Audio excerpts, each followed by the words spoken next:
folks, we just got back from vacation. And wow. You might be a parent if you go on vacation to get away and relax, and you come back from the vacation more stressed than when you left. Oh. And my kids weren't like misbehaving a lot or anything. It's just, I don't know if this is different for neurotypical people than it is for neurodivergent people. I feel like it's probably the same for everybody. But like, you create your house to be this space to make things easier for you. You know, things are baby proof, and it's a contained area, and I have cameras up in certain places, and we have, you know, like a laundry system, and we have a dishes system, and we have, you know, we've got all these systems to make our lives easier. So when you go on vacation and you suddenly remove all that, it's a lot. It's a lot. So just having to be hypervigilant, more hypervigilant than usual for 4 days is a lot. And our car's still not functioning. We've been saving, and next month we should be able to finally get a new engine put in our car. So that means we took the train, which was super fun. It was a great experience for us and for the kids. None of us had ever taken the train before, and we all really enjoyed the new experience. But at the same time, we've got 4 children. 2 of them definitely diagnosed neurodivergent, 2 of them suspected neurodivergent, and trying to get them and all of our backpacks and the stroller from the train to the bus, to the city bus, to the hotel, and then back was a lot. I got a story for y'all. I did not just fart on camera. Okay, I lied. I farted on camera. So the trip there, we took the Amtrak train down to Southern California, and then we had to get on an Amtrak bus to get to the place where we catch the city bus to get to our hotel right outside Universal Studios. The city bus didn't take us all the way to the hotel. We still had about a half mile to walk, which I'm thinking half mile, not a big deal. The baby will be in the stroller. It's a 2-seater stroller, so the 4-year-old could be in the stroller too. My 9-year-old and my 10-year-old could definitely walk a half mile. It's not that big of a deal. So no problem. We got this. We get there and we get off the bus and we start making our way to the hotel and realize it's entirely an uphill trek. It was kind of like being in San Francisco. It was a lot. It honestly was about the same as what I do in the gym multiple times a week when I work out. So it was not too terrible for me, other than the fact that I was really tired because we've been traveling all day. But like, my husband's panting because he's pushing the stroller, so he's got extra weight he's trying to get up the hill. My kids are acting like they're dying. And it was just like, by the time we got to the hotel, we were so happy to be there. The way back, I was like, the way back should be easier because we've got the transition from hotel to city bus to Amtrak bus. We're doing that early, so we'll be nice and fresh. And then we can have the nice 4-hour-long train ride to kind of relax, whereas on the way down, we had the 4-hour train ride, and then we were like, move. And moving the kids from one to the other is so difficult. I started filming this while my 1-year-old was taking his nap, and now I'm trying to finish it after he got up from his nap. And so he is like fussy because he woke up about an hour early, so he's just like screaming bloody murder. But he's safe. Like, he's in a baby-proof area, so he's fine. And yeah, so if you hear fussing in the background, that's why. We go to check out of the hotel, and they tell me, give us about 15 minutes because I paid for the security deposit with cash. It was $300. And they were like, give us like 15 minutes to go check your room after you check out before we give the security deposit back to make sure, you know, there's no damage in the room. I'm like, that's no problem. And then they come back and they're like, there's some damage. We have some videos. And I'm like, what? I'm pretty sure they didn't do anything. Like, I'm pretty sure if they did something while they were with the babysitter, then they would have said something. Like, the babysitter would have told us. Ugh. You haven't seen it because it's going to be edited out on your end, but I just got up to go handle the baby to make sure he was okay because he's still fussy, and now I forgot where I was. Oh, damage. So they told me there was damage. They emailed me some photos. The damage was some of my purple hair color rubbing off on the pillow, and some of my daughter's purple and teal hair color rubbing off on her pillow, and then on the towel after we showered, which is not damage. If we had dyed our hair there, that definitely would have stained those items. But the little bit that rubs off, like while it's dry while you're sleeping, and the little bit that comes off after the shower is not, it doesn't stain. I have white towels and it washes out with just a regular Tide Pod every time. I don't even have to add OxiClean to it. It just washes out with a Tide Pod. No bleach, no nothing. So I try explaining this, and I'm like, that's not damage. That washes out. I don't have time. I have to go catch the fucking train. Like, I can't deal with this right now. We're already running behind because it took them longer than they said it was going to. And I'm like, fine, whatever. I will call the manager when I get home. I will call the manager when we're done traveling. I will get this handled. So whatever. And I'm thinking they're going to take like, I don't know, $50 max from my deposit for 2 pillows and a towel because these were horrible quality. We stayed at the Hilton. That's right by Universal Hollywood. I was shocked at the quality of this hotel. We paid like $300 a night, something like that, something around there. And the pillow was so flat. It was like a half-inch thickness once your head was laying out. There was no point even having a pillow. There was no point. The towels were really rough. Let's put it this way. I spent $300 a night and got less for my money than when I stayed at Best Western and spent $100 a night. I'll get into that in a minute, actually. I'll get into that in a minute. Anyway, they took for 2 pillows with a little bit of hair color on them and 1 towel with a little bit of hair color on it that rubbed off. That's washable. That's not damaged. Doesn't need to be replaced. Totally washable. They took $150 from our security deposit. I have not called yet to fix this because, like I said, like we just got home from vacation yesterday and it's a Sunday, so I'm gonna call on Monday. But $150 for 2 pillows and a towel. Not even good pillows or a good towel. Like I could see if it was some fancy schmancy plush, like I could see that maybe, but I'm getting all agitated all over again. It just, that contributed to the stress, obviously. So then I'm running late. Okay. And I'm like, crap. Okay. We're going to have to book it down to the bus stop to make sure we catch the bus. We got to the bus stop and we were in such a hurry. It was like 2 minutes till the bus got there. I was like, hallelujah, we made it. And so we hop on the bus and then, we're riding the bus and then the bus driver stops after so long and is like, okay, this is my last stop. But, we were like, but this isn't where we're supposed to get off.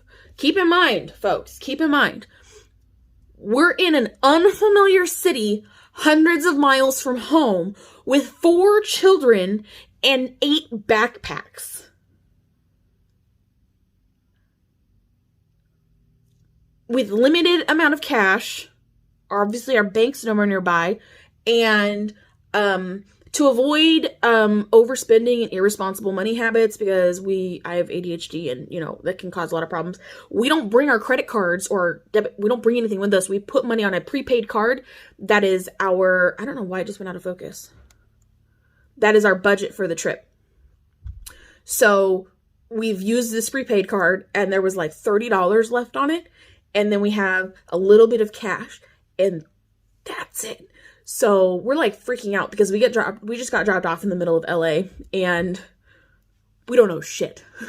And we have a bus to catch to the train that we don't know where we are. We were already cutting it close and we're like freaking out. So I'm like hopping on my phone. I'm downloading the app for the city bus, their whole system there, to figure out what to do. And everything I'm looking at, and then like I also do Google Maps because that'll give you local buses to ride and stuff. And everything I'm looking at is saying that we were on the right bus. And he told us that was the last stop. We need to get off. Well, so I'm like, okay, well, literally the app is telling me to get on this bus. So let's just go to this stop that's over here and try to catch this bus again. Because I don't know what else to do. Like, this is what everything's saying to do. I don't know why it didn't work the first time. So, we end up finding the bus, and it turned out that he was on his lunch break. It was the right route and everything. But this made us miss our bus. So before we've actually officially missed it, I'm messaging Amtrak, and I'm trying to get this solved. And I'm like, I need the bus held. Like 10 minutes. At this point, 10 minutes. And they're like, we don't hold Amtrak for the city bus. And I was like, okay, I'm not asking you to hold me for the city bus. Like, I paid for this thing. I paid you over $300 for seats on this bus. I don't really think 10 minutes is going to, like, vastly throw off your schedule. Especially since on the way down here, everything was an hour behind schedule. So, like, 10 minutes shouldn't be a big deal. I could see, like, if it were like a city bus and you paid once you got on the bus, like, why would I hold it for you? You haven't paid me. But, like, I paid you $300 for these tickets, and I'm freaking out, lady. And she keeps repeating over and over and over again, we don't hold for the city bus. We don't wait for the city bus. We don't hold. Every time I'm, like, asking her something else, and I'm like, I get it. I get it. You already explained that to me. I'm pissed off about it. I think it's wrong because I've paid for this, and I'm, like, starting to get panicky just remembering this. I was so scared. And she was like, well, you can book another trip. And I was like, I don't have the money to just book another trip. I can't just book a brand new can we like move my booking? Is that possible? Is there another one coming, like, soon that's the same route? Can we do that? And she's like, well, you'll have to pay the difference. And I was like, okay, there shouldn't be a difference if it's the exact same trip, route, everything. It ended up being $27 difference, and I had $30 left on my card. So it was, like, perfect. So I paid the $30. She switched it to one that's leaving 2 hours later, which ended up working out really well because it turned out the stop we got back onto the bus on, it, like, redid the whole route before we even went there. So we were on the bus for over an hour. So we get off the bus, and I'm like, okay, the kids need lunch. I packed snacks for the trip, but now that the trip has been extended a whole 2 hours longer, like, they need a full lunch, and then they can snack after the lunch, and we should be home for a late dinner. And so we're looking around, and we have gotten off at the airport at this point, because that's where we're going to catch the next bus. And I find a McDonald's nearby, so we go to McDonald's so the kids can go pee. We're all exhausted because we've been walking around so much trying to figure things out and all that. We're totally exhausted. I got the kids some food, and then I got them each a freaking blueberry pie from McDonald's too, because I was like, this is my apology pie. I'm so sorry. This is 100% my fault. I should have paid better attention to the bus schedules, and I also should have allotted more time for us. I should not have timed it perfectly. Like, we'll check out at this time, we'll catch the bus this time. I had it all lined up, and I didn't have any wiggle room, and I totally should have. That's my ADHD, folks. But I was like, I'm so sorry. This day has been awful, and it's 100% my fault. I should have checked out early. I should have prepped better than this. So I got everybody a pie. So we catch the bus. We transfer over to the train. Everything's going great. Everything's fine. And we get home. We start unpacking stuff. We're like so relieved to be home. And as we're unpacking, we realize that the bag that had all of our souvenirs in it, bought a wand from Harry Potter Land, and I got 2 different Harry Potter mugs and 2 different Jurassic World mugs, and I got a shot glass, and we got quite a fair bit of stuff. And this bag is gone, and I'm like trying to remember the last place I saw it. The last place I saw it was when I pulled it out of the stroller and handed it to my oldest daughter, Aiden, as she got onto the bus, because my husband and I had to get the baby out, pack the stroller up, whatever, so we could store it on the bus, all that jazz. And so I was like, Aiden, you brought the souvenir back on the bus. And she's like, yeah. I'm like, okay. Did you take it off the bus? And she goes, no, was I supposed to? And I'm like, oh my gosh, yes. Whatever you bring on the bus, you have to bring off the bus. Like, oh no. So it's gone. It's gone. I'm like, I know it's just stuff. So on the one hand, like, I'm like, it's just stuff. It's fine. It's just stuff. It's no big deal. But on the other hand, I'm like thinking about the money that just got flushed down the drain. I'm thinking about the fixations that I have that I just got off some souvenirs for that I was really excited about. And now they're just gone. And I just like lost it. Like, she didn't get in trouble or anything, but I was just like, I can't breathe. I got a report filed with Amtrak to keep an eye out for this bag. I don't have any hope that we're actually going to get it back because people suck. But, yeah. That is why we came home from the trip far more stressed than we were when we left on the trip. That was our day back. So they told us when we checked in that there's no cleaning service right now. The housekeeping isn't going to come clean your room. They'll come pick up garbage if you set it outside or dishes or whatever, but they're not going to come clean up your room. And I was like, and it's because of COVID. And then I'm looking at the menu that came with our key card, and it's talking about a to-go menu for the restaurant downstairs. I'm like, okay, that makes sense. So we order food and then we go pick it up and we have to bring it to the room because they're not going to bring it to the room for us because of COVID. No, they have full room service. So you can't have somebody come clean the room while I'm not even in the room because of COVID. But you can have somebody come to the room to bring me food and we exchange money and talk. That makes no sense. You can't have somebody come in the room when I'm not even there, but you can have somebody come to the room while I'm there. The only thing I can possibly think of is it's money. It's just money. They make money off of room service. They don't make money off of housekeeping. And then, like I talked about, the beds were horribly uncomfortable. The pillows were awful quality. The towels were awful quality. The food was blech, but it was not good food. It was not good food. It wasn't even like mediocre food. It was like eating McDonald's, okay? But it cost like 4 times as much as anywhere else. It was like, this is awful. So then you're probably thinking, well, then just don't order the room service. Duh.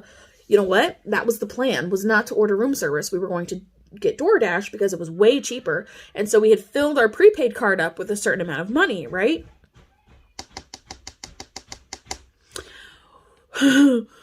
We had an unexpected bill charge to this card. Bills that shouldn't have been charged till the second week of February were charged the first week of February. So our money just totally depleted. And you can't pay for DoorDash with cash. You can pay for room service with cash.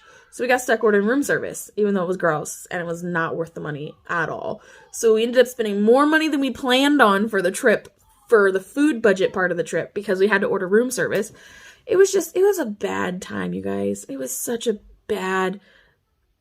The hotel was awful. I don't recommend the Hilton in Universal City, LA. I don't recommend it at all. It was absolute garbage. Anywho, the trip was great though. We had a lot of fun. First day, my husband and I did all the Harry Potter stuff because I'm such a Harry Potter nerd. It's one of my fixations. I've been totally obsessed with Harry Potter since I was about 8 or 9 years old. And Jurassic World. We went, and dinosaurs was the other big one because ever since I was 3 and Jurassic Park came out when I was 2, I got to watch it when I was 3 at my aunt's house because she spoils me, even though my mom said I wasn't allowed to watch it. I've been totally obsessed with dinosaurs ever since then. So I was so stoked for this trip because it was like my two biggest fixations were like there, and I was just like, I cried so many times. I spent over $80 in Honeydukes, the Harry Potter candy shop, and I bought every single candy they had in the shop that is also in the books and tried every single one of them. And then the next day we brought the kids. So we had a babysitter for the first day. So my husband and I could just go enjoy the park ourselves. And then the second day we brought the kids with, and it was so much fun. There were definitely some disappointing parts. Like some of the restaurants that I really wanted to eat at were closed because, COVID stuff, somebody got infected or somebody has to quarantine or whatever, which is fine. It's disappointing, but I understand. I think the biggest letdown was I was so excited to go on the Jurassic World ride with my oldest daughter because she's also totally obsessed with dinosaurs. And that's like our thing, is we do dino stuff together. I love thrill rides, but I get really anxious if I don't know what to expect. I don't mind my stomach doing flip-flops and all that stuff. I need to know what's coming or I get very anxious. So I'll watch ride-throughs before we go somewhere. And so we'd watched a ride through the Jurassic World ride many times. And then when I rode it with my husband, I was like, it is a lot darker in here than it is on the video. We thought our youngest daughter was going to be able to go with us. And we were like, this is too scary for her. This is way too scary for her. She's going to freak. But the older two should be fine. We'll just talk to them about it. So I talked to them and was like, it's just like the ride that we watched. It's just a lot darker once you get inside. So it's much spookier. So just letting y'all know, so you're not surprised. My son did great. My daughter started crying on the ride, screaming and crying at the first sight of the Indominus Rex that's on there. And I had to hold her and tell her to close her eyes until the ride was over because it scared the living daylights out of her. So that was kind of a bummer because I was like, I didn't want you to be scared. we didn't think it was going to scare her, because she is like a tough nugget. She doesn't usually get scared. So it's like, I felt awful because I took her on the ride and I felt like I should have known better. So I was already beating myself up over it. And then I was disappointed because I was really looking forward to sharing that with her. And now we didn't get to have this experience. And yeah. Otherwise, it was a fabulous trip. Otherwise, everything went perfect. It was so much fun. Maverick cried a little bit on the Universal Studio tour during the Fast and Furious ride. And then during like the rain part of the tour, he did not like that. But otherwise, everybody had a great time. I have a schedule now for doing these so I can actually stay on them, because as I keep not... So you can expect a video journal like this at least once a week. I've got a schedule for all kinds of different content on here, so I should be a lot more consistent. I assume getting back on my ADHD medication, so that'll help be really consistent. We've got new systems put in place around the house, and yeah. If you like my content, if you like what you see, make sure you hit the subscribe button. Make sure you hit the little bell so you're getting all the notifications. And you can look down in the description below, and you will also see links to my other social media platforms and any other information you need to know. It's all right there. So make sure you go follow everywhere else as well. Be on the lookout for more content, because there's plenty coming this week.